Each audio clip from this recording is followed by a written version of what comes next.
Server की कहानी ईफा की ज़ुबानी। मैं एक एब्स्ट्रैक्ट आर्टिस्ट हूँ।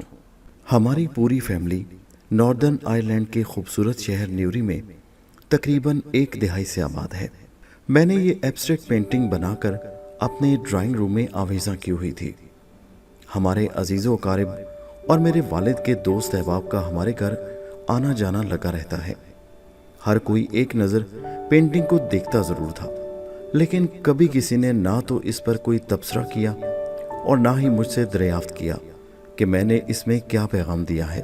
अंकल मेजर मकबूल साहब एक रोज़ मेरे घर तशरीफ़ लाए। जैसे ही उनकी नज़र मेरी पेंटिंग पर पड़ी तो नहायत ही इन्हमाक से उसमें मुतगर्रक हो गए। जब काफ़ी देर वहाँ से ना हिले तो मैं पूछे बगैर न रह सकी कि अंकल, आपको इस पेंटिंग में क्या नज़र आया। वो फ़ौरन बोले, अरे ईफा, तुमने तो मेरी पूरी ज़िंदगी इस पेंटिंग में समो दी है। मैंने तफसील पूछी तो उन्होंने बारीक बीनी से एक एक रंग और लकीरों का तज्जिया कर डाला। कहने लगे, देखो कितनी खूबसूरती से पेंटिंग के सबसे निचले इब्तदाई हिस्से में तुमने माँ की गोद के पंगुड़े और नौमरी का इजहार किया है। रंगों का हसीन इम्तिजाज बताता है मैंने अपनी नौमरी का ज़माना किस तरह कशमकश, मुतज़लज़ल और बेसबाती में गुजारा। मुंतशिर ख्यालों में खोए रहना, ख्वाबों में किसी परिंदे की तरह हवाओं में उड़ना, और ये पेंटिंग का दूसरा हिस्सा निस्बतन बहुत तवील और एक लंबे अरसे पर मुहित है, जिसमें कठिन दोहरानियों के साथ साथ सब्ज रंग बेबहा कामयाबियों की गमासी कर रहा है।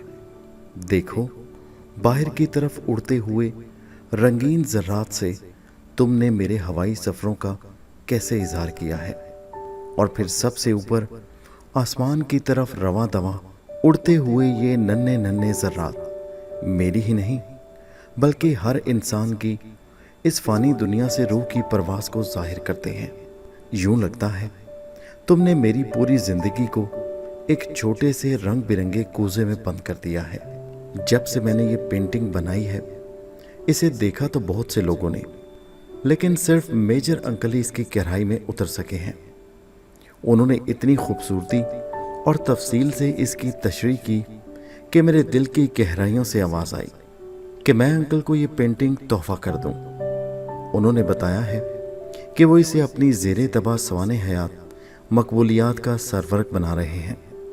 मुझे ये सोचकर बेइंतहा खुशी हो रही है कि जिसके हाथ में ये किताब जाएगी उसकी नज़र सबसे पहले मेरी ही पेंटिंग पर पड़ेगी, और मेरे लिए भला इससे बड़ा एजाज़ क्या हो सकता है कि अंकल की सवाने हयात पढ़ने से पहले सब मेरी पेंटिंग की गुत्थियां सुलझाने में थोड़ा बहुत ज़रूर उलझेंगे। ईफा सऊद।